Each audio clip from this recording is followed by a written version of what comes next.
This podcast is brought to you by Martin Kearns and the Valor of Valhalla series. In the battle between two ancient evils, can one naive young man become the last hope against powerful creatures of legend? Beneath the Veil is the gripping first book in the Valor of Valhalla dark urban fantasy series. If you like reluctant heroes, infernal myths, and bloody epic clashes, then you'll love Martin Kearns' formidable foray into the unknown.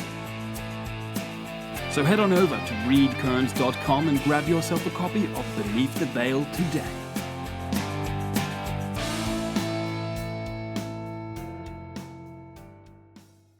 Hello guys, and welcome to another episode of Stories, the True and the Fictional, the podcast that's supporting indie people from all around the world. I'm one of your hosts, Jay O'Brien. With me always is our resident reader, Ryan. How we going, Ryan?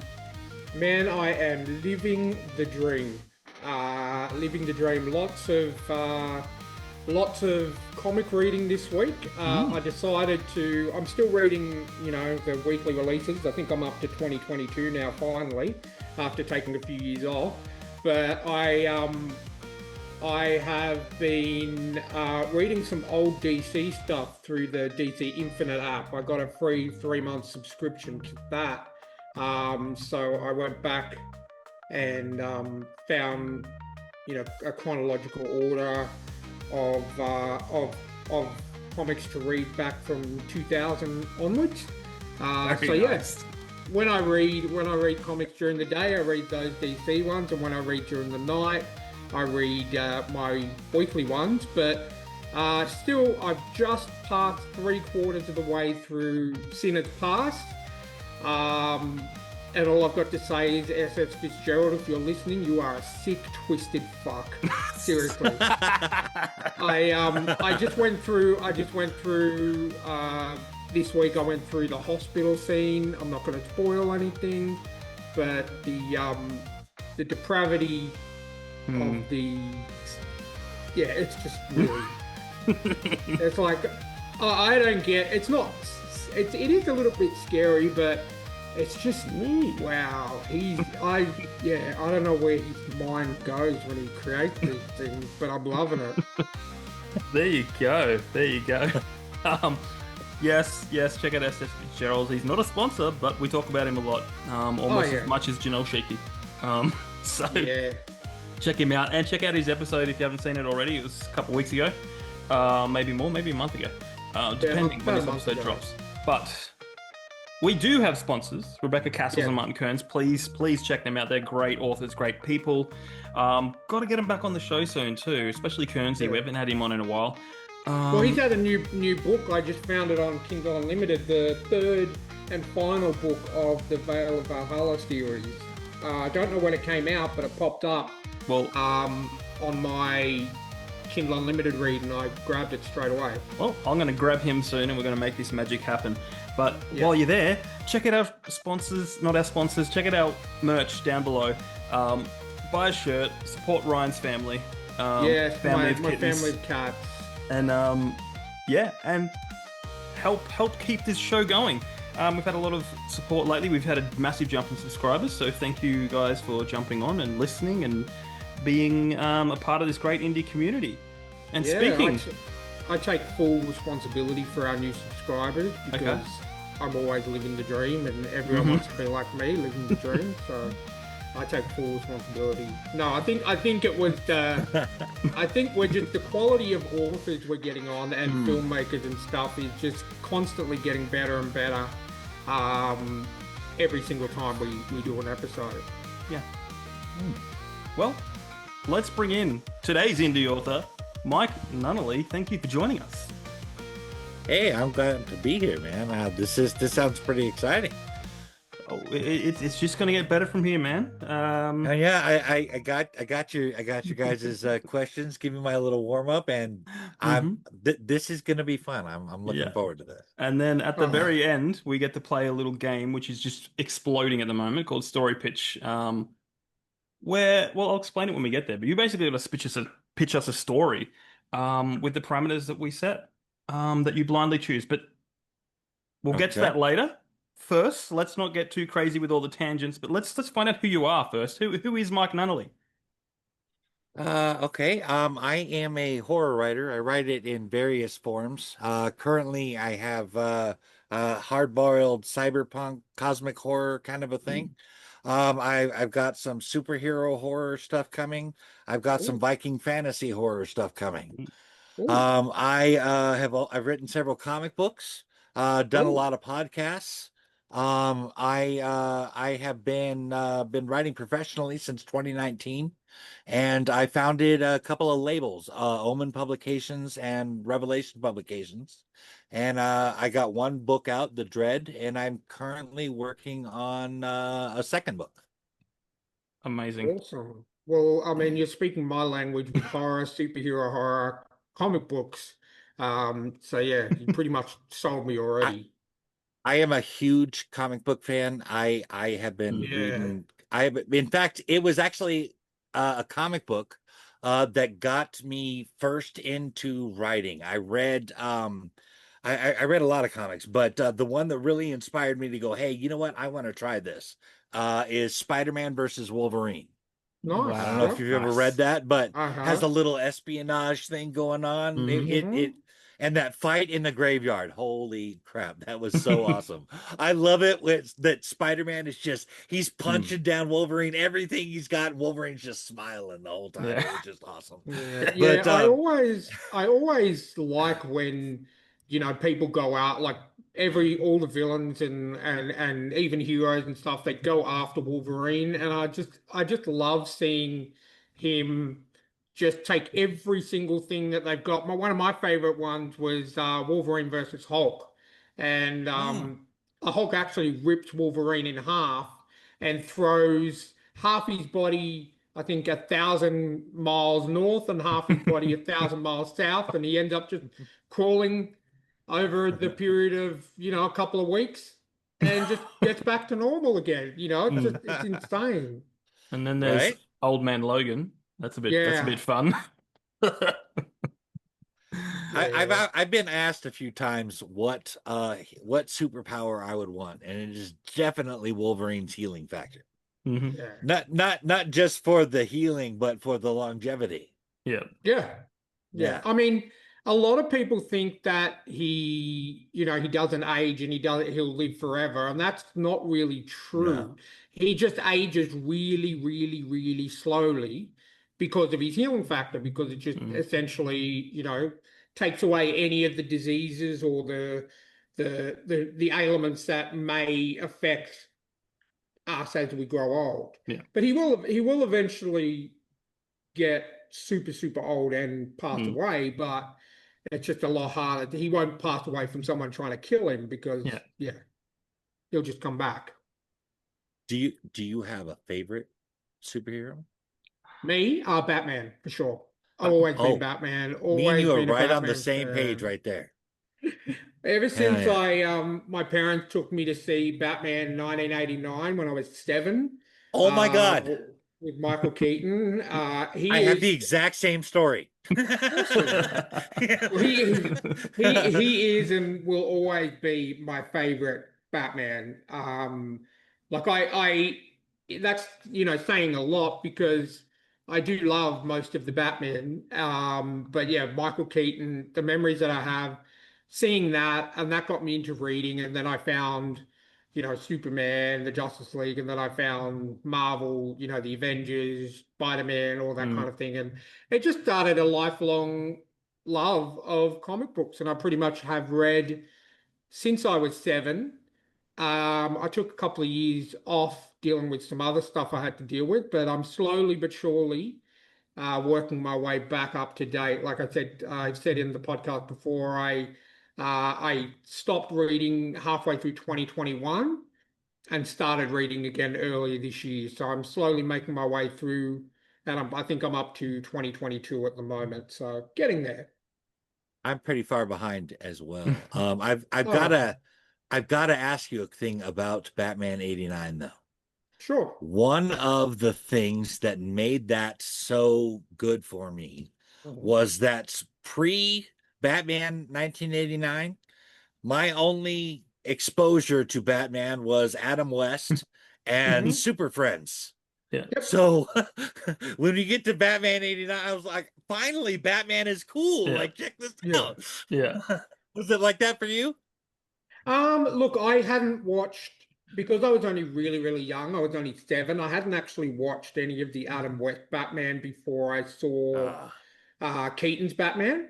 I just remember, I think really Tim Burton was a great choice to direct the first 2 of the series because he made it dark, but also made it kind of, I found like it was a bit not kid friendly, but it was cool. It was, it wasn't super dark like, Christopher Nolan's or um Robert Pattinson's Batman, but Right. I then went back and I remember they at the time out here they just started playing the Batman 66 on Saturday afternoons, and I remember watching it with my dad, watching the Adam West uh, series. And then, of course, now I own it on Blu-ray because I need everything Batman. But yeah, Keaton was my first exposure, so I can't really say that after watching the Adam West and then. Yeah. But yeah, No. I always loved that one. Keaton was badass, like he was in my mind is the greatest Bruce Wayne, except for Kevin Conroy in the animated series. I always have a soft Well spot said, for sir. Kevin Conroy, but yeah, live action, Michael Keaton, and then when they brought him back for the Flash movie, that was just That should have been a Batman movie, not a Flash movie. yeah. Oh well, I think Yeah. essentially it kind of was. Yeah. I don't think anybody went to that to see the Flash. No. No. Because I was on the fence about seeing it. I mean, I'm one of those people who sees every comic book movie regardless of the reviews. But I was like going through a bit and I was like, oh, I don't know if I want to watch it. And then Jamie's like, oh, the first trailer, they revealed that Michael Keaton is reprising his role as Batman. I'm like, okay, well, that got me That's through the it. door. And I think it got a lot of people through the door. No, because I watched it and I think the best thing about the whole movie was the little 5 seconds at the end where Batman gets out of the car. Yeah. And it's George Clooney. It's freaking Clooney. The worst Batman of all time. I'm like, that to me, that was great. That was just so funny. Yeah. That was So funny. we actually got 3 Batmans in that movie. We got Ben Affleck, which I think I actually liked Ben Affleck as Batman. I thought he played a really good. I love Ben Affleck as Batman. Yeah. He was a really good, Dark Knight's Return, the Batman that had been around for 20 years and had been through some shit. But yeah, we got Ben Affleck, Michael Keaton, and then Bat Nipples himself, George Clooney. But yeah, we won't talk about George Clooney's Batman because that was really bad. It was literally like a dad movie of dad jokes. It was because you had Arnold Schwarzenegger as Mr. Freeze. You had I mean, I will say Uma Thurman as Poison Ivy was really good. I did enjoy her. She was really a really good Poison Ivy, but then they just ruined Bane. Yeah. But then luckily Bane got his redemption in the Nolan trilogy anyway. I don't know that version. Nothing that happened in that movie redeemed Bane for me. In that that was just the worst. I almost want to say it was a name only, but even that seems blasphemous. You know what I'm saying? Like it was just not that character at all. Yeah. Yeah. But yeah, this is not the Batman podcast, though. Oh, I think it is. I think it is. I think that's how I actually became friends with Jamie and Chris and Mike. They had me over. They were doing a podcast that they used to do, and they needed. Jamie messaged me because me and Jamie used to play in punk rock bands, and that's how we knew each other. And he messaged me and he said, "Hey, I'm doing a podcast. I need a Batman expert. Do you want to come on?" And I'm like, "Yeah, for sure." And then like I just gave them all my Batman knowledge, and then we all just hit it off. And 10 years or so later, we're still going. It was good that you were actually a Batman expert because Mike brought on a Stargate expert, and the guy was like, "I don't know anything about Stargate," and we're going like, "What?" Mike said, "He's like, I did not say he." It was so funny, so funny. Anyway, let's get these icebreakers going. Yeah, I believe it's your turn to go first this time, Okay. Jamie. Well, Mike, I'm going to set this world for you because when we started this question, it got way too political. It got way too Miss Universe. Everyone wanted to be, worthy of getting rid of world poverty and wars and all the typical stuff. So we've reshaped this question to include the fact that those things have already been solved. So Yeah, so Okay. the world we live in is there's no cruelty to animals, there's no cruelty to humans, there's no world hunger, there's no wars, everyone loves each Mhm. other. Yeah. It's an almost perfect world, we like to say. Yeah, almost. But we just need to tweak a few things. So with that in mind, if you could get rid of anything in the world, what would it be? Willful ignorance. Yeah. I don't. I I guess I'm kind of an intellectual, I suppose. Hmm. And so I don't mind somebody not knowing something, Yeah. but to not know and to not want to know Yeah. bothers me. Yeah. 100%. I think we should be always learning new things, whether you're, 10 or 100. I learn new things every day still, and I'm 43. And if there's a Hmm. day goes by where I don't learn something new, to me, it's Yeah. a day lost. Yeah. Right? But to be ignorant and just not know anything about something and just not want to know anything about Yeah. something, that's just, Like I'm yeah. I'm one of the weird people that like I want to know if I'm wrong about something because I Yeah. I don't want to be wrong about something, So if I'm wrong, Exactly. correct me. That is the attitude you need to have. If you I gotta quote this line from Avatar because it fits so well. You cannot fill a cup that is already full. Yeah. That's Yeah. it. Yeah. I can 100% get 100%. behind that. Yeah. Definitely. I think the world would be a lot better if we all just, you know, didn't say, "Oh, we know too much. I don't want to learn anything else. I'm just going to sit this one out." Hmm. Just what's the worst thing that can happen? I think it actually started discussing Batman versus Superman for me. Mm. There were things that you just don't get unless you watch the Ultimate Edition Mm. because of Yeah. the editing that was Yeah. done. And I people would say I don't like it because of this, this, and this. And I'd say, well, if you watch the Ultimate Edition, it shows this, this, and this. And they're like, Yeah. well, I don't care. I Yeah. just want Yeah. to hate it. And I'm like, Yeah. okay then. Yeah. Yeah. Yeah. Yeah. It's That's the just same with Justice League, the 4 hour yeah. Right? version and the Mhm. and the more campy version, shall we say. It's just Yeah, well, that I don't watch that. I don't as much as Zack Snyder obviously didn't want to leave the production, like he no. he unfortunately I think it was his daughter that passed away. And he said, "Look, I'm just not in the headspace to Headspace, finish yeah. this." So Joss Whedon took over, and obviously they have completely different directing styles. Yeah. Even with Joss Whedon's dark stuff like Buffy and stuff, that's not really dark. It's still kind of light. And we know with Zack Snyder's dark stuff, he goes real dark. Yeah. So I don't fault Zack Snyder for leaving, but I won't if I'm watching that DCU.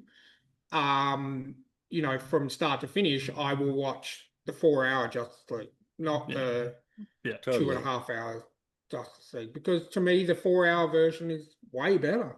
Yep. 100%. Okay, question number two. What is something that is on your bucket list? I actually I love to study ancient history. I just love Okay. I'm really into it, and I really love to go around and see all of the places that I've only read about in Mm. books or saw in a documentary. I want to go to Egypt. I want to go to Greece. I want to go to Ireland and Yeah. Sweden and Norway, and I just want to see this stuff Yeah. in person. I want to put my hands on it. You know what I mean? It yeah, it definitely changes everything because I got into, and Ryan will vouch for this, maybe almost 15 years ago, I really got into Ned Kelly, Australian Mhm. history figure, like one of our prolific Okay. outlaws. And then I got to go on the tour of, of the banks he robbed to where he had his last stand, and you can just see it. And then you're going, okay, Yeah. he robbed a bank here, and that's a 3-hour drive from where he had his last stand or whatever. And just he rode on horseback all that way and robbed a bank, you know, Right. and then it's insane. It's a totally different Yeah. experience. I mean, Yeah. you're under that sun. You're Yeah. on the ground that they were Yeah. walking on. You're looking at the thing. Yeah. That would just be a totally different experience. And Yep. I that is so my bucket list thing. I want to do Yes. that really bad. Do it. I Yeah. like it. Yeah, Excellent. definitely. Yep. All right. Let's move on to, is this your favorite one, Ryan? Is this your favorite question? Yeah, of the icebreakers, of the first round Of the icebreakers, answer. it is. Yes. Okay. So I'm sure you're familiar with this wonderful monument from your neck of the woods. The wonderful Yes. Mount Rushmore. So what we want to do is we want to take this theme, but switch it with television shows. Can be any genre, cartoons, sitcoms, dramas, whatever you want it to be, but 4 TV shows that you would want to throw up here on the Mount Rushmore. I am going to say number 1, The X-Files. Yep. Mm-hmm. Number 2, The Sopranos. Oh, yes. Number 3, Daredevil. Yep. Oh, yeah. Number 4, Star Trek: The Next Generation. Oh, you almost had me 4 for 4. And then you mentioned Star Trek. I'm a huge Trekkie. Been a Trekkie my whole life. My wife is a massive Star Trek fan. That's why I've watched all of the shows. But at least she said Next Gen, which is, in my opinion, the best one. Patrick Stewart. Mm-hmm. Yeah, and I'll tell you. Well, let me ask you this. Well, no, you're not a Trekkie. That's probably not a good question for you. I'm a late Trekkie because I grew up watching Star Trek, but because I had to watch Star Trek, it's dinner time. Star Trek's on. Right? No. So I knew all the faces. I've watched a lot of it, but call me crazy, but I really, really enjoyed the new one, Strange New Worlds. I honestly, I really liked the first season, and I liked the introduction to the crew in Discovery, but they lost me with the musical episode. Yeah, that was kind of random. It by that point, it felt like I was watching. I mean, it felt like Star Trek in name only by that point. It didn't. I mean, we had a doctor aboard who was a murderer. We had a doctor aboard that was willing to put the rest of the ship in danger so that he could keep his daughter. There's just so many things about it that quit being Star Trek for me. Yeah. Jamie keeps trying to get me to watch it because he's like, oh, the 3rd season or something is the latest very season, there's a lot of horror. But he knows I'm a completionist, and I would have to watch all of the the first couple of seasons first. I can't just jump in and watch one single season, and it's just a no from me because I'm behind on so many shows as it is. Well, you got to get a schedule going, Ryan. You got to get a schedule going. I have 20 seasons of The Kardashians to watch with my wife. Oh my gosh, I can't. Yeah, no, schedule. But in saying your Mount Rushmore, though, you have included my favorite show of all time, which is The Sopranos. I watch The Sopranos at least once a year. That is one of my all-time favorite shows. X-Files as well. I always tease my dad because my dad watched the X-Files and he hates that episode. And if you're an X-Files fan, you'll know it as soon as I say the name. The episode called Home. Oh gosh, yes, I know that one. The inbreds and they wheel mum out from under the bed. My dad just can't stand that episode. I don't know if it was the same over in Australia, but here they played that episode once and then took it out of circulation. It bothered so many people. I only really watched it on DVD because I had all the DVDs. Right. But anytime my dad, used to go, oh, do you want to watch some X-Files? And I go, oh, yeah, I've got the perfect episode. And then I just put that episode on and just watch him cringe the whole way through. But yeah, Daredevil as well. Daredevil, yes. The I love Netflix that series, show. and then Born Again is just amazing. Jamie's only just watched Born Again as well, because I kept telling him, you need to watch it, you need to watch it. It's literally a continuation from the Netflix stuff. And then he watched it all in one day.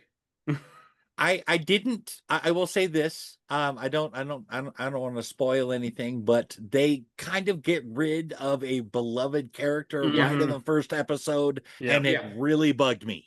Yeah, that bugged me too. Well, I mean, I don't know if this is a spoiler, but Marvel have announced that he is returning in season 2.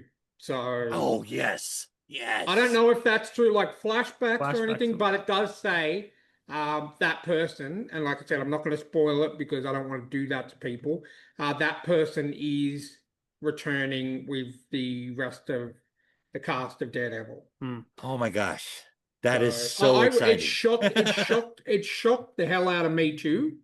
Yeah. I did not see it coming when I watched the first episode the day it was released.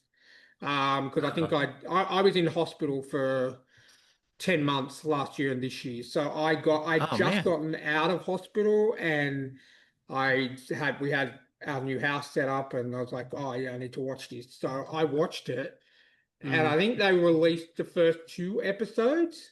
I'm glad they did, because with what happened at the end of the first episode, I literally had an audible gasp.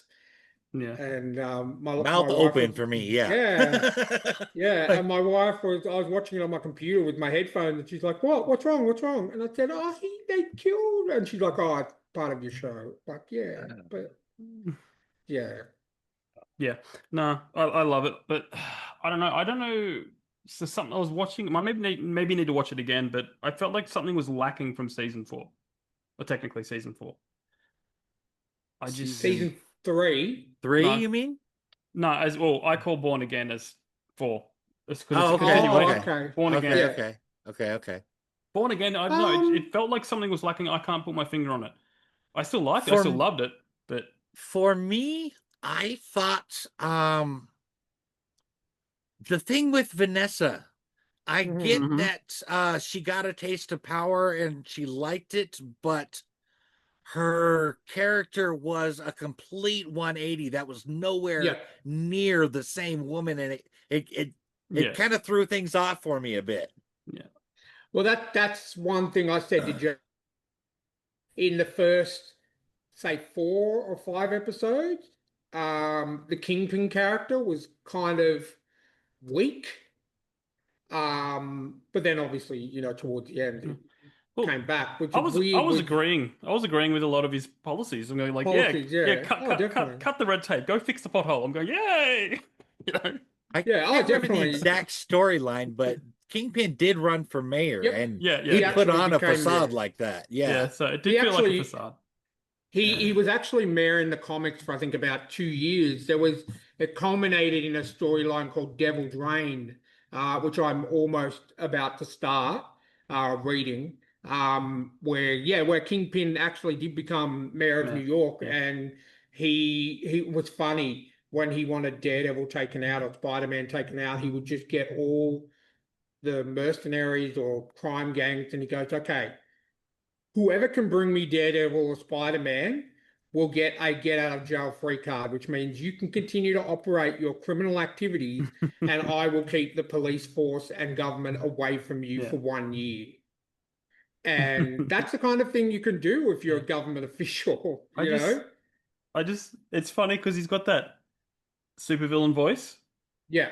And we're like, who's voting for that? Like, if someone came out and said, because I'm going to run for office. It's like, I will help the children, and it's just like, how is someone going to like trust that, Well, it was funny a while ago. I think this was when on his first run in office. I think it was Jimmy Kimmel or something like that had Mark Hamill on his show and got him to read Donald Trump's tweets in the Joker's voice. That's right, yeah. And it kind of made sense. It was pretty impressive. I think it's on YouTube. You can Google it if you haven't seen it. Google Mark Hamill reading Donald tweets, reading Donald Trump's tweets in the Joker voice. It's pretty impressive. Yeah. All right. Oh, Well, yeah. question number 4. What is your zombie apocalypse plan? Well, it's not very elaborate. I'm coming up on 50 and I'm not in good shape. But I suppose I would head to high ground, probably in the mountains, hopefully near water. And I'd have to take a tip from my girl Michonne and bring a katana. Mm, Okay. Yeah, I like that. excellent. It's hard to run out of bullets with a katana. Yeah. As long Yeah. as I can keep it sharp, I'm doing good. Unless Yeah, it's just get a really good, whetstone or something like that, and you'll be fine. Oh yeah.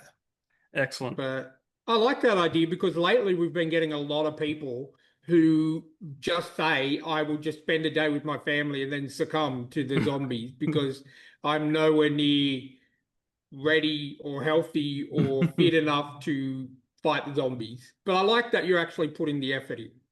Mm. Oh yeah. I don't I one of my favorite songs from Iron Maiden is Die With Your Boots On, and there's a reason Nice. for that. Nice. Excellent. Love it. All right, the final icebreaker question. Now, I'm going to assume that you know Bill and Ted's Excellent Adventure. Oh yeah. Oh yeah. We have to check now because some people are like, Oh, "Who's Yeah. that?" And Yeah, then we had some of the younger authors come on and go, no, I've heard of them, or I've never, no, I don't know who they are. I'm I like, oh had to my God, we're Google. I showing had to our Google. age. Yeah, yeah. Showing our age. Yeah. Gosh. We may have to change it That depending on, doesn't on the make me feel guest. old at all. No. Good. No. Well, Keanu's almost 60 now, so Right? Fuck yeah. yeah. He doesn't look it though, man. That No. guy's got some kind of vampire. He's got the Paul Rudd, Oh, vampire thing in him where he just doesn't age. yeah. Something like that is going on. Yeah. Something like He's that. making Well, John Wick movies at his age. Like, yeah. damn. Yeah. Yeah. And then I just heard they're doing another one with him, apparently. Yep. Um, Continuing and the ballerina story, I guess. I No, I no, don't know. I think that's it's John John Wick Wick 5. 5. Big, Um, but They're actually, John I Wick know, I yeah, died know. at I the know. end of chapter 4. Did he though? Did he though? Yeah, That's the because you never question. actually, I mean, I You don't see watched the it a body. while ago. You don't see the body. And, it could be like a Nick Fury bait and switch in Captain America Winter Soldier, where Mm, they killed Nick Fury and then he yeah. appears. Yeah. So you I never kind of I know. kind of want John McFord to be the last, but they keep as long as it makes money. As long as it makes money, they're going to keep making it. Well, I haven't watched The Ballerina yet. I have it, but I haven't watched it yet. I missed it at the movies. But Mm, from all accounts, that apparently that's pretty good too. yeah. I would say that it is a little bit different from Yeah. the John Wick, but I liked it. I enjoyed it. I went and saw it in the theater. Yeah. Well, I think like with the ballerina, to me, it kind of will have like a little bit of a Black Widow vibe to it, being trained in an organization from young, um, from, being a young girl to be an assassin and stuff. So that kind of interests me. So I mean, this month, October is my favorite month of the year because there's a horror movie out in the cinemas every week. So maybe in November, I might give it a watch, Mm, but it Oh looks yeah. good. yeah. Anyway, back to the question. Yeah, So sorry. Bill and Ted rock up outside your house in their phone booth time machine and say, "Whoa, dude, Rufus has asked us to give you a free ride in our phone booth time machine. Where are you going?" Um, I actually have a mystery I would like to solve with Okay. my own Okay. eyes. Hmm. Um, in ancient times, disparate cultures from around the world start building pyramids. Mm. I would like to find out the connection. Was it something as stupid as it was just the only technology they could come up with for building at the time? I don't think so. No. It seems I can believe that one or two cultures, like the ones in the Mediterranean areas, right? Yeah. I could see something like that happening in there because they all communicate. But people over in South America did it too, and in Yeah. China, and I mean it was all over the place. Mm. That I don't know if Bill and Ted could grasp a journey like that, but that's Yeah. what I'd like to do. It was a an ancient door-to-door salesman selling plans. Right. Have you heard about the new pyramid? Right. Or Oh, even just watching the Egyptian pyramids get made. yeah, We still have no idea how they did that. yeah. That's true. It is one of those mysteries. Was it aliens? Was it humans? Was it, who was it? Or I was got it, no idea. or was it just a a pharaoh with a really good whip? As they said in I want to say it was the original Lord of the Rings cartoon, they had that song, where there's a whip, whoosh, there is a way. Yeah, that's it. Yeah. Cool. All right.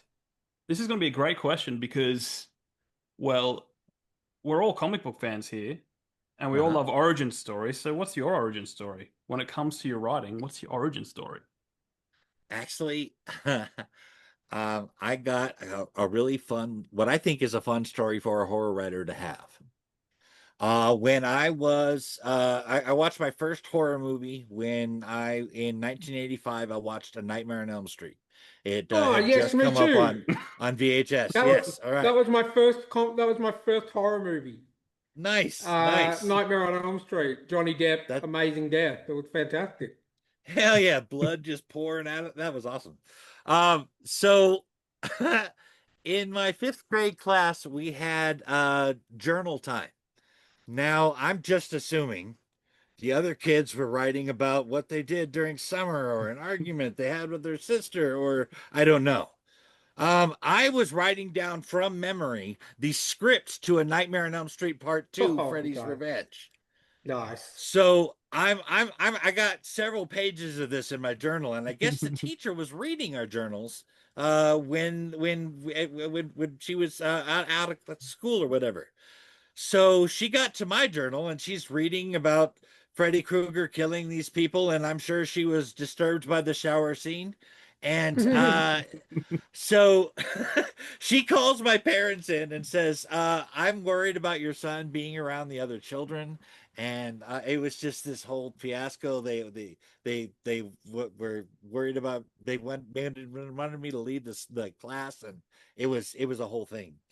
But I really freaked him out with that. The next time I did any writing was actually, I lived in an area of Chico, California called Chapmantown. It was heavily riddled with gangs at the time. And I had to walk to and from school and deal with these gangs. I got jumped often. And so I actually made a superhero character called the Warrior, who was he was actually brought in by the FBI specifically to deal with the gangs in the area. So it was kind of a fantasy type of a thing there, I suppose. Beyond that, I went to see, there was reading The Hobbit, The Lord of the Rings, and the Chronicles of Narnia got me wanting to write a fantasy story. I wrote many chapters of it, several hundred pages, but it just didn't work out. I didn't know enough about writing yet. And so I went to both Eugene Bible College and Northeastern Christian College in Oregon, and I learned creative writing and topical writing there. Okay. I after that, let's see. I wrote 6 comics. I co-wrote 3 others and scripted 4 more. And I transitioned to prose with that. I recently published back in June the Dread. I believe I mentioned that earlier. Mhm. That and I'm currently working on another novel. The Dread is a novella. The second one, the Viking fantasy horror, is going to be a novel. And I got a lot more writing to do. I got a whole superhero universe I wrote in comics that is transitioning to prose. That's awesome. Okay. A million questions. Ryan, do you have any? Because it's comic book related. Yeah, so when you say you wrote comics, was that just, doing it independently, or did you manage to, get any to one of the minor labels or minor publishers? Uh, no, I didn't. It was independently. I actually got into it because I got Okay. hired as a writer by someone to create characters and write comics in this universe they wanted. However, it was extremely derivative. It was basically, let's just take Spawn and put a new name on him and Mm. put it out for as we wrote it. Yeah. And I wasn't going to do that. So, Yeah. uh, uh, also, I found out that he wasn't actually going to pay me as was agreed upon. And so I took the characters that I wrote and I left. Mm. And that's when I first started making my first comics. When I first put out Omen, I was able to afford 1 page per month. That's Wow. how much I could afford Wow. to get done, because I was barely doing it. And since then, I have put out, I want to say, 8 comics. But Okay. I've since taken them down. It's one of those things where I look back on the quality of my work Mm. then, and it just makes me cringe. Yeah. And I'm like, I don't want to do that. I don't want Yeah. that out there. Yeah. And so I kind of took the stuff down. And besides, everything's transitioning to prose anyway. Yeah. So is that why you're transitioning to, because it was a lot more easier to just publish, prose than it is comics? It's well, put simply, yes. Mm. The simplest answer is it's entirely too expensive Yeah. to put out comics. I mean, and it to make your money back is very, very difficult. Yeah. You're looking at $2,500 to $3,000 just for the art, and that's dirt cheap. Then Yeah. you got to pay a Mhm. letterer, then you got to pay an Yeah. editor, then you got to pay a Mm. printer, and it's just I got overwhelmed. I mean, I Mm. ended up after 5 years of trying to do it, I just ended up in debt. Yeah. Mhm. I mean, it's hard enough with indie authors getting art done for their books, because that's Right? expensive, and then you got to think about doing that so much more because you want to have a picture on every page. Yeah. Yeah. I really loved writing comics, but honestly, I think I'm better at writing prose. And Mm. my friend who used to print my comics for me said that my prose writing is, in his words, leaps and bounds beyond my comic book writing. And that's one of the reasons why I cringe looking Mm. at it. I Yeah. just I'm Mhm. like, oh, you should have done this, or you shouldn't have done that, Yeah. or I just, yeah. Yeah. Well, it's a learning process, right? Right? Right. I guess if I could go back and do something different, I would have tried to write I would have tried to write more comics before I published one. Mm. Rather than any idiot can write a comic, let's just Mhm. do this. Yeah. And that, yeah, I was wrong. Mm. Yeah, So, because I follow a lot of obviously comic related stuff on the social medias, and I've had some conversations with, some comic book authors before, and they all say that they all have their own stories to tell, but in order to tell those stories, they need to find work with a major publisher first for a couple of years, because it is very expensive when you want to put out your own work and you don't have a mm. publisher's backing behind it. Yep. It is insanely expensive um, for not much return in relation to the comic itself, because you could spend a couple of grand upwards to 10 grand just trying to get a comic book out that sells for $3.99, and you might only sell, what if you only sell 50 copies? That you're not even close to making the money Mm. back. So a Yeah. lot of comic writers that I have spoken to, we have had to do, some of the published work for, places like Image or Dynamite or Boom or IDW, or if they're lucky enough, DC and Marvel, before they can actually get to tell their own stories. Yeah, I didn't try to do any of that. Although There is a guy who writes Star Trek comics named Scott Yeah. Tipton, Mm-hmm. and he kind of mentored me through the process. He let me read Oh, wow. scripts that he had wrote and all kinds of stuff. We got to be kind of friends on Facebook, and that helped a lot. It's awesome. Hmm. Well, let's switch to the pros and take a look at your book, The Dread. Okay, We'll start with the cover because it makes more sense. You look at it first, right? right. And then you open it up. So, um, how'd you go about this cover? Was it something you commissioned, or are you a fantastic drawer that we don't know about? No, this was commissioned. I didn't do the logo. I didn't do anything but write this. I paid for everything else to get done. This particular image is the book opens up in an unsure scenario that turns out to be a dream, and it is all kind of centered around this scene here. But it also, it plays a part in the end as well. So I just thought it was central. That's why I chose that particular image. Mhm. Yeah, I thought that you can definitely get a cyberpunky mystery, murder mystery, kind of feel from just looking at the cover. nice. Yeah, the only thing that I've gotten that I wasn't expecting was the guy in the trench coat there. Mhm. I have been told by somebody that they thought he was turned around instead of facing the guy. Yeah, I can see that. I can see, look, it works both ways.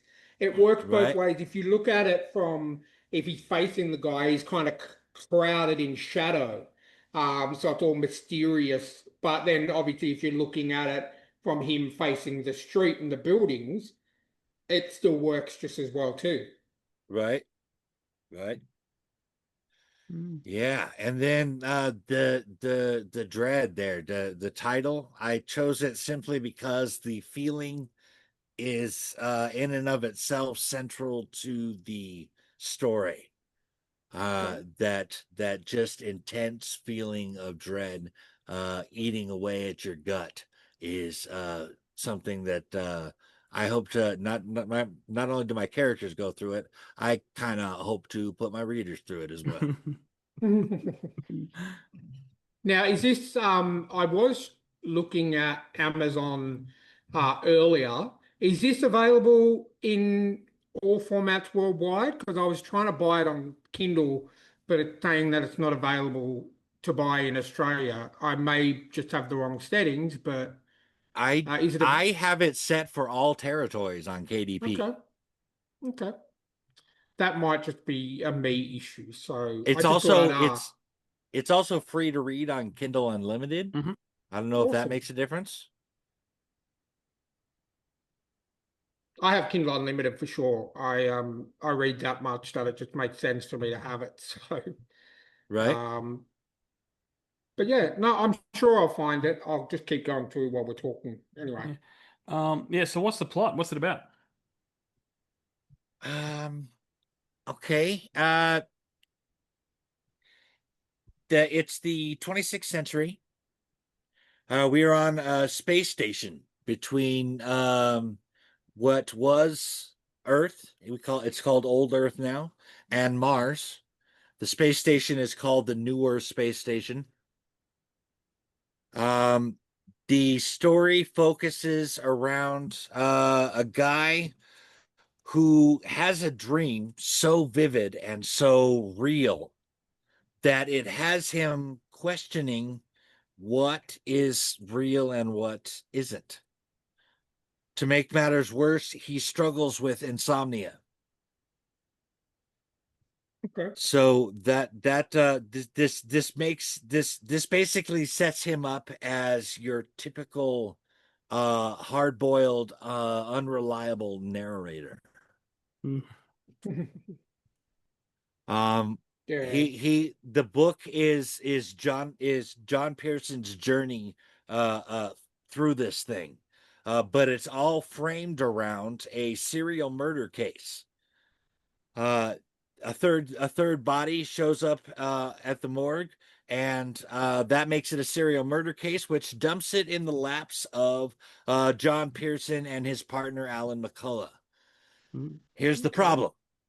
John Pearson's fingerprints are on the note in the dead guy's hand. Yeah. Nice. That is the basic setup for the thing. But to give you an idea about where I go with this thing, we're talking about existential philosophy. We're talking about questioning things about reality and about perception. We're talking about John Pearson is a hard-boiled detective. True, but unlike your average hard-boiled detective, he is extremely well educated. He references things like Paradise Lost. He compares himself to having to be to Odysseus being between Scylla and Charybdis. You know, he shows throughout the story that he's extremely well read. He references historical events and stuff, and he is an extremely deep thinker, and it is that journey that really propels the thing. But I think the heart of the story really lies in the relationship between John Pearson and Alan McCullough.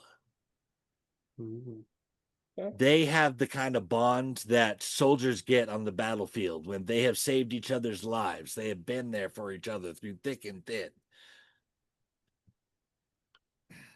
Well, I just found it on my Amazon and just bought it for myself, so I'm looking Nice. forward to diving into it. It sounds really good. Oh, awesome. You've accomplished it, Mike. Sweet. This podcast should be called Selling Books to Ryan. Or, Hell yeah. you know, sell me your book. Yeah. No, it sounds really Well, cool. my Kindle Unlimited queue, I've got 20 books in there at the moment that I'm waiting to read. So I thought you could buy it for $3.02 Australian. So I thought I'd just buy it, and that way I can have it and Cherish read it it. at my own time. Also, if you're into audiobooks, I don't know Mhm. if you are or not, but Yep. I had The Dread made into an audiobook. Awesome. And the guy who did it did an amazing job. It's just not just a reading, it's a performance. That's And awesome. he does some special effects that I knew were coming, and when they came, I was scared anyway. I wrote the scene. I knew it was going to happen. He told me he was going to do the special effects, and my heart jumped when I heard it anyway. That's awesome. That's what you want. So who did the audiobook for you? Like, how'd you come to do that? I went to ACX. You familiar with them? Yep. Okay. I went to them, and they have a thing where you can do a 50-50 royalty share. Yep. And that's how I did it. I read it. I met the guy. His name is Kevin Ingle. And he just had a really good voice for it. I read a couple of samples and stuff. And then when I gave him some descriptions of the characters that he was going to do, and he just busted it out. It didn't take very long, but I mean, it was one of those things where the more I got back from him, the more excited I was, until I was just exploding by the time it was ready to go out. I mean, it honestly, I almost prefer the audiobook as a way to take in the book. It's that good. Yeah. Yeah, well, there's three kind of people, or two kind of people, or there's the people that read the audio or read the book. There's people that listen to the book, and there's the people that read the book and listen to the book. Right? That's me. Yeah. Right? I actually had a guy do that already. He read it on Kindle Unlimited while he listened to it on Audible. Yeah. Yeah, it's so immersive. Yeah. So is this a standalone, or are you going to do some more in the world? No, and I get that a lot. I've been I don't know. I feel like I'm I feel like this is bragging or something. I don't know, but I in the 4 reviews that I've gotten, one of the things that everybody compliments me on is my world building, Mm, and that the book seems to leave them wanting more. yeah, that's good. But there is no more. Okay. I wanted the world to feel lived in, and Yeah. so I put a lot of work into the world so that it could just be interacted with. But yeah, no, this is a standalone story. There you go. Uh, from here, I'm working on a book called Scorn. Scorn. All right, Yes, are you allowed to tell us more, or is it secret? I can tell you a little bit. I can tell you the tagline and where I got the name of the book from. Mm. The tagline for the book is Hell hath no fury like a woman scorned, and Mm. that goes double when she's a witch. Oh, there you go. I like it. Basically, long story short, a a king makes a promise of love to a witch in the heat of passion and ends up, hey, I gotta go home to my wife. She was not happy about it. Um, wow. So is that like a full-blown fantasy, Yeah, or it's what it is. I did a ton of research into not just Norse mythology, which I was fairly familiar with already, but mm, the thing I wanted to study particularly is the anthropology. I mm, wanted to know, okay, I know that they believe these things, but how did that affect their lives? yeah. So I want there to be this kind of authentic feel to what is going on as far as the living ingredient. This world is acting as if the Norse gods are real and interact with human beings. Mhm. Nice. And it's kind of a pseudo retelling of when the Vikings first raided Lindisfarne. Oh, okay. Okay. Basically, I'm going to put a new spin on how that event went down. I love that. I love when you change history a little bit, or you write some fiction into history. Um, Abraham Lincoln Vampire Hunter, for example. Right? You know, I love that stuff. Oh, yeah. Because I know Blake Myers did it with Mhm. the Witch Elm, Yeah, Mhm. who Bella and put the Witch. Bella in the witch elm? Yeah. Yeah, and that's just fascinating to me. It's that's on my TBR. As long as it doesn't freak Me me out too. like the last book I read. Because I scare What was easy. the last book you read? Whispers in the Woods by Don Campbell. Have Well, you finished it yet? Yeah, I finished it. I I'm a longtime horror fan who cherishes things that actually scare me. Yeah, but So I I might have to check that out. look. There can be violence. There can be stuff, and that's I can that's okay. But like it's atmosphere when it's an atmospheric thing, because Don Campbell is just brilliant at atmospheric Mhm. horror. Like all he was writing about was this little girl who was drawing pictures of what she saw in the woods, you know? Yeah. Okay. And He is really, really good. He's also got a short novella called Fright Manifest, which I recently read. And it takes place on a plane with 8 people. mm, And he has the ability to, set the atmosphere. Not once did I feel like, oh, we're still on the plane. Oh, we're still here. He's such a mm, good Well writer, done. such a good horror writer. yeah. But yeah, he freaked me out, and I'm still like I live in a national park and I didn't go bushwalking, which I do every day for like a week. This was just like I don't like these trees. So yeah, he's really good, but it's not my genre that I typically write. Like I only read it because he's a good friend. Um, Right. but he's brilliant. And Mhm. I think I can stomach one horror a year, maybe if I'm lucky. Oh, I love Yeah. that stuff, man. I don't I think and I have this theory.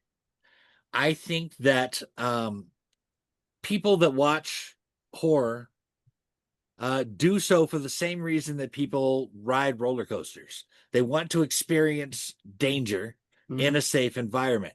So you watch horror and you basically kind of get to exercise these darker parts of your personality. Yeah. And in my opinion, the ones that you should probably be worried about are those who are repressing that darker part. Yeah. Then you get stuff like that Dangerous Animals movie. Yeah. Yeah, that was really good. I saw the trailer for that when me and my wife went to see a movie. I think we went and saw the latest Final Destination movie in the cinema, and we saw a trailer for that. And she's like, "I'm pretty sure that's Jai Courtney, the Australian actor, because it's an Australian movie. Basically, Jamie, it's a movie about a serial killer who takes people out on his boat out to the ocean and feeds them to the shark. Murders them and feeds them to the shark. And I'm like, no, it's not Jai Courtney. And then I looked it up, and he is almost unrecognizable. Wow. As this, I would like to point out that serial killers that take their victims to be eaten by animals is an almost exclusively Australian thing. Yeah. Yeah. It really is. We've got the animals to do it. Right? I just that there aren't I don't know of a whole lot of other situations or movies or even serial killers that I know of outside of Australia that have done that. And I'm just guessing here. I'm not an expert or anything. You think Komodo Island would be a better thing because the Komodo dragons over there, like they've reportedly eaten people, like really while they're sleeping or whatever. I don't know if it's been completely confirmed, but people have gone missing on that island. They've gone to bed at night and no one knows where they went. Okay. While they're sleeping, are you telling me a Komodo dragon just starts and you're like? Well, apparently they can paralyze you or something. Really? Yeah. Oh, I didn't know that. The toxins, if they bite you, paralyzes you within, I think, like a minute. And then they will just literally eat you alive. And happy days. I decided I didn't want to go to Australia when I learned that there was a spider the size of my hand that will come across the room to attack you. Well, they don't know. If you're talking about the huntsman, they're the friendly ones. They just, like literally they're not poisonous. They're just huge. They won't attack you. I know people that leave them in their houses because they eat all the other bugs and all the other spiders and all the other things. They just have to. Let's stop talking about spiders. Okay, I'll go back to. I have really, really bad arachnophobia. So hang on. I'm verifying the Komodo dragon thing. You know the movie Arachnophobia? Yes, that was the movie that actually gave me arachnophobia. I got really good grades, and my grandpa decided that he would take me to a movie to celebrate. And he took me to see Arachnophobia, knowing that I was arachnophobic. Yeah. He spent the entire movie watching me freak out, not the movie. And that's a PG movie too. That's tame. Right. There's some horror movies out there that when I go, through Shudder or Prime or through my website, I have to quickly scroll past because they're just disgusting. But okay, well, let's go away from the spiders and I'll verify this. Between 1974 and 2012, 24 people were attacked by Komodo dragons with 5 deaths. Wow. So it's rare, but they'll eat you. There you go. That's fun. Can I just say I love your DeLorean you got back there? Thank you. Yes. It comes out on special Huge Back to the occasions. Future fan here. Yeah, me too. That's my Christmas movie. I watch it every year. All 3 in one sitting. I watch it on October 22nd every year. Oh, okay. Well, that's when he went to they went to the future. Yeah, which is now the past. Yeah. Right. I started doing that in 2015. Yeah. That's no, I love it. That this thing it's broken though because it usually lights up, Oh, but because if the power cuts out here, which it may do soon because the wind is going crazy, it just slams on the ground. Um, uh, because it's magnetic, it's literally hovering. Um, oh, so it's I'm living on the edge, but I love those movies. Even the third one. Don't care what people say. I love the third one. Third one's the only Western movie I will ever watch. my only problem with the third movie was one line from Doc Brown. Hmm? And that was they spent the first 2.5 movies talking about a universal paradox and it would unravel the universe. Mm-hmm. And Marty was like, "You said not to do this because of all this." And Doc's answer was, "What the hell?" Yeah. Like, we're just gonna blow it off with that. Yeah. Just what the hell, right? Yeah. That was my one problem with 3. Yeah. That one line. So well, there's a massive loophole in 3 as well because of like because there's 2 DeLoreans at the same time. Like because he's buried Yeah. the DeLorean in the cave and then Marty has to Hmm. get it to go Yeah, back. Marty But has. And then Oh, right. Doesn't Doc have one in his barn? yeah, I can't No, remember. I no, can't they remember. they go and get the thing out of the mine and take it back to the barn. Yeah, in 1950s. Yeah. Okay. But then they have no fuel or something. But That's right. Doc would have no plutonium. yeah, Doc would have had fuel um when he Not buried in the 1955. no but like Remember, I'm sure that in 1985 no plutonium is available in every corner yeah drugstore. like in the third one because they got to push it up to however fast it's got to Right? go because there's no fuel because Marty punctured the fuel line. Right. But That's right. but That's right. but Yeah. Doc when Doc came, he buried the DeLorean there in that time. So they could have just gone and get new fuel from the DeLorean that was buried. Essentially. Okay. Do you catch my drift? You catch my I drift? haven't Yeah, watched it. yeah. I love the movie. I love the Yeah. movie, but I haven't watched it that much that I would be able to Yeah, well, so confirm or deny any of that. it's the end of the second one, and the DeLorean gets struck by lightning, and Doc gets sent back to 1885. Then he buries the Right. DeLorean, so he buries the DeLorean so Marty can get it from 1955. Yeah. And then Marty Okay. gets it from 55 and then goes this is a rabbit hole. And then yeah, he gets from 55 and then goes back to rescue Doc and then punctures the fuel line. But there'd be 2 DeLoreans in that timeline because one's buried.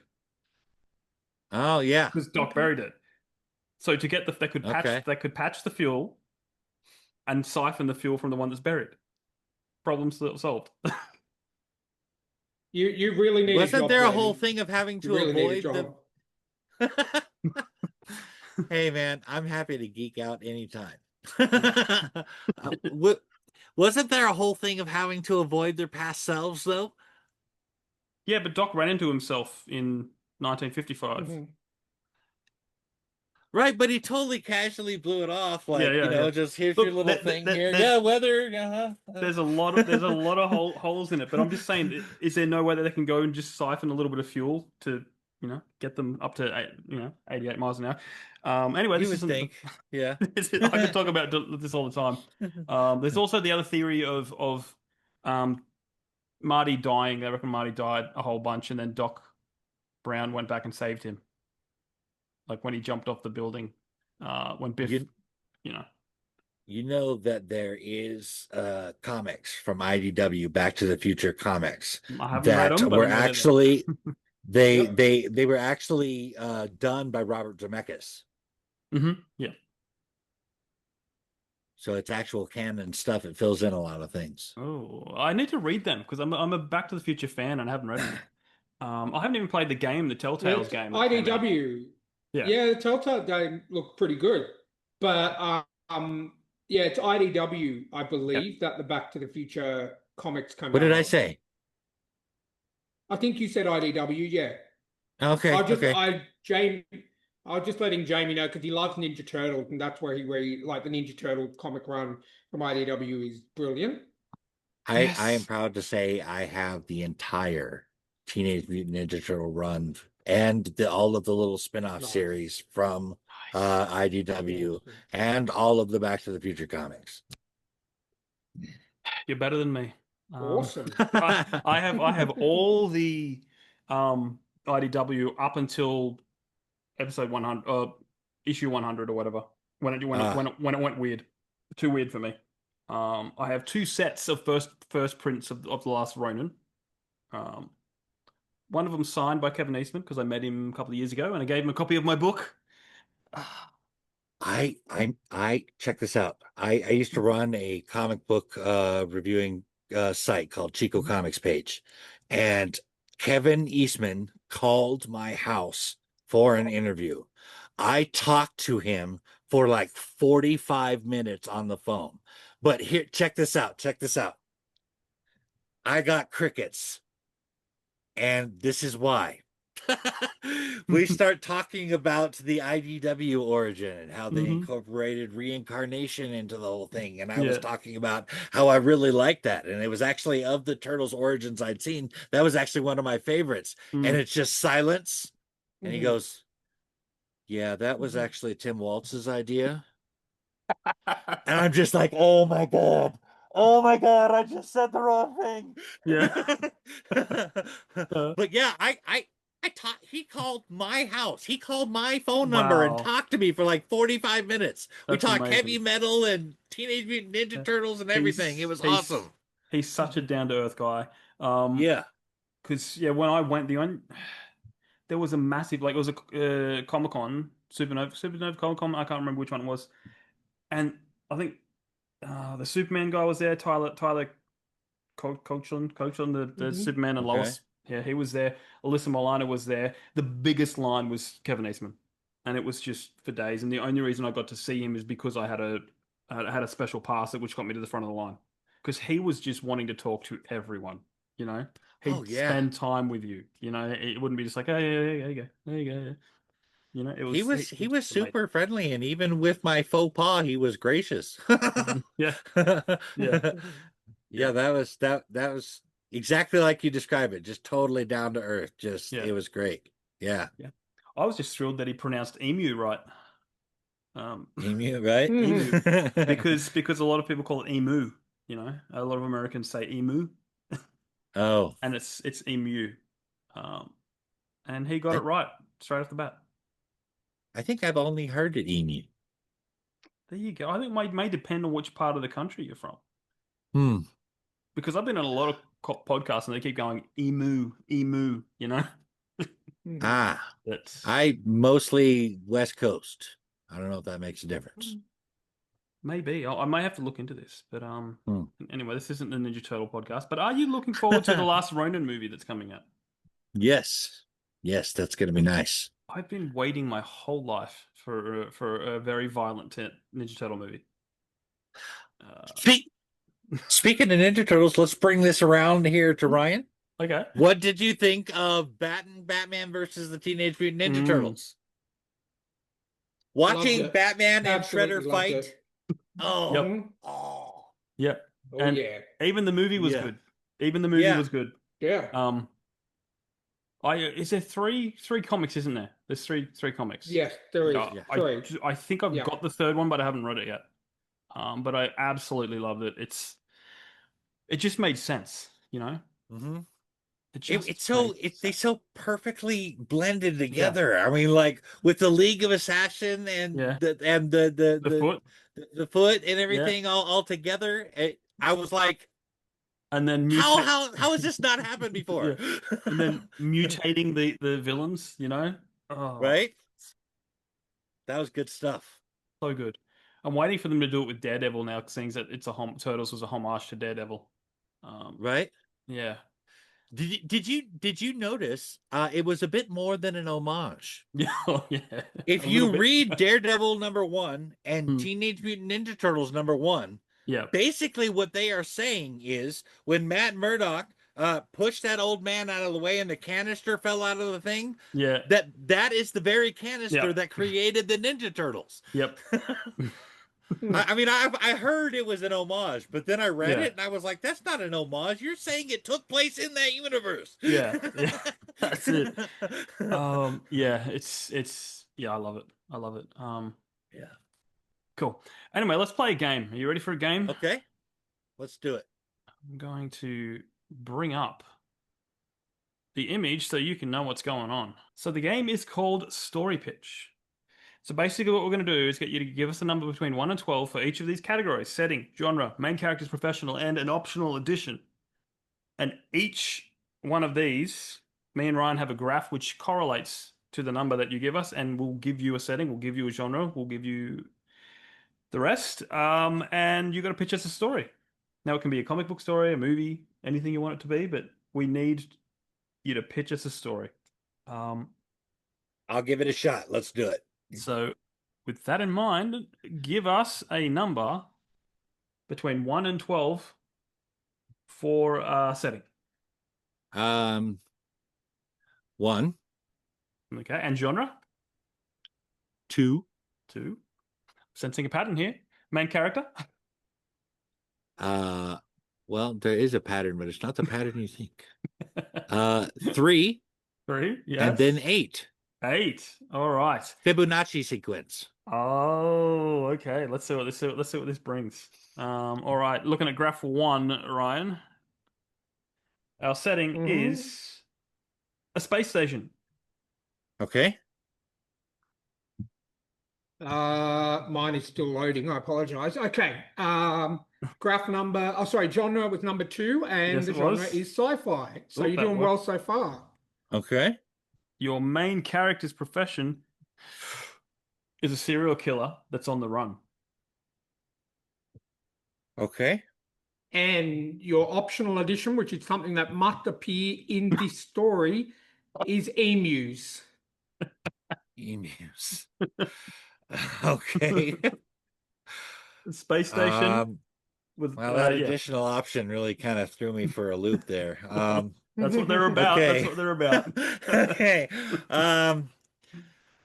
Okay. How about the serial killer has come to the space station because they have a new teleportation technology that he wishes to alter to make people dissipate into space instead of their destination.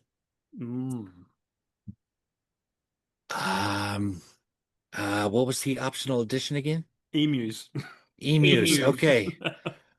But he feels like he has to leave some sort of a thing, like like those thieves, like in, say, like the Ocean's movies, where they feel like they have to leave some kind of sign saying that they were there. Yeah. Well, he must Listen, leave emu. a little emu figure at each death. Awesome. I thought you were going to say an actual emu.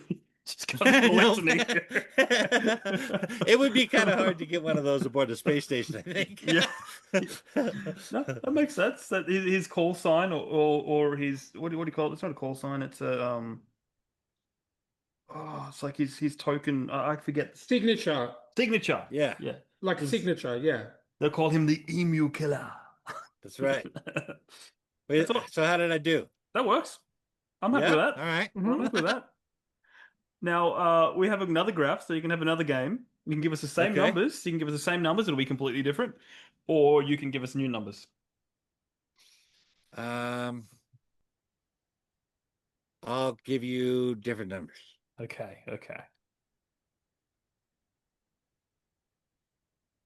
What do you got for us?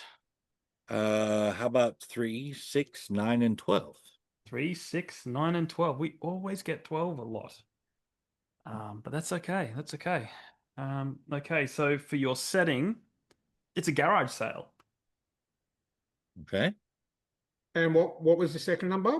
6. 6. Okay, your genre is grim dark fantasy. Okay. Your main character is a door-to-door salesman. And your optional addition, which is something that must appear in the story, is sumo wrestlers.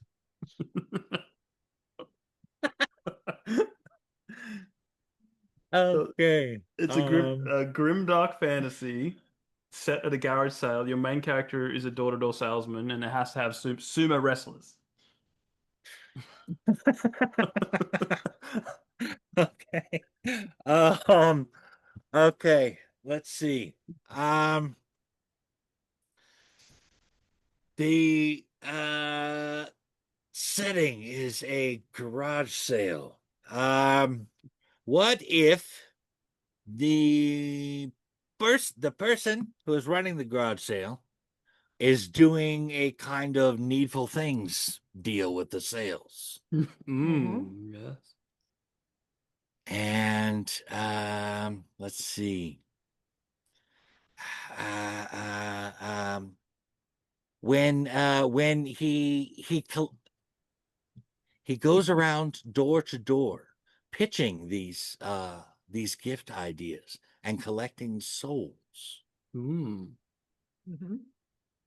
I forgot the optional addition again. Sumo wrestlers. Sumo wrestling. Sumo wrestlers. But he has a particular penchant for sumo wrestling.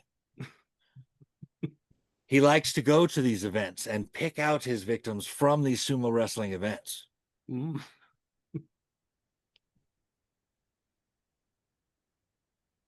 And then he invites them to his garage sale. That works. That works. I like it. Oh, I love this I game. like it. I love this game. I'm actually noticing. Needful Things was a Stephen King story, wasn't it, as well? It was a reference to Stephen King, yes. Yeah. Yes, I thought so. Yeah. Yeah. Excellent.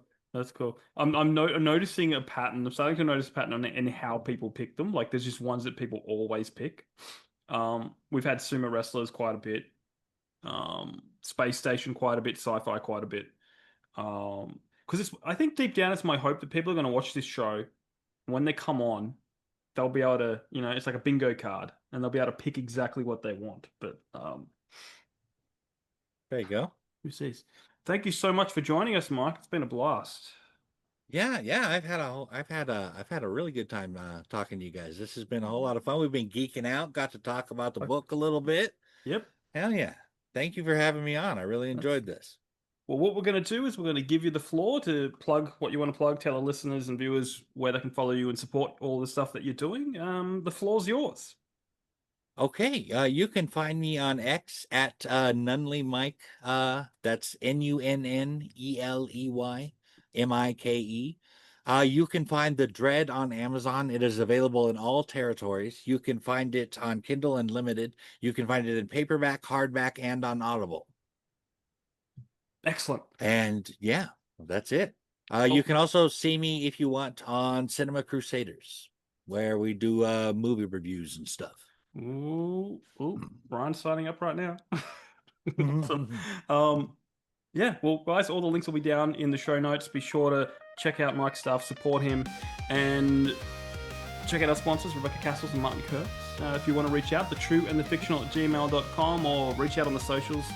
All our links are down below. Buy Ryan's shirt. Please buy Ryan's shirt. Buy my shirt. Support his cats. And you too can live the dream. Maybe I should make a support my cats shirt, Ryan. Do you think that'll sell? Or support my book addiction. Addiction. Ooh, there you go. That's a good one. There's a good one. That's a good one. Stay tuned for that shirt coming. But yeah, thanks so much, guys, for listening. Until next time, keep supporting those indie authors. Those what? Those author indies. And we'll catch you on the next episode. All right. See you next time.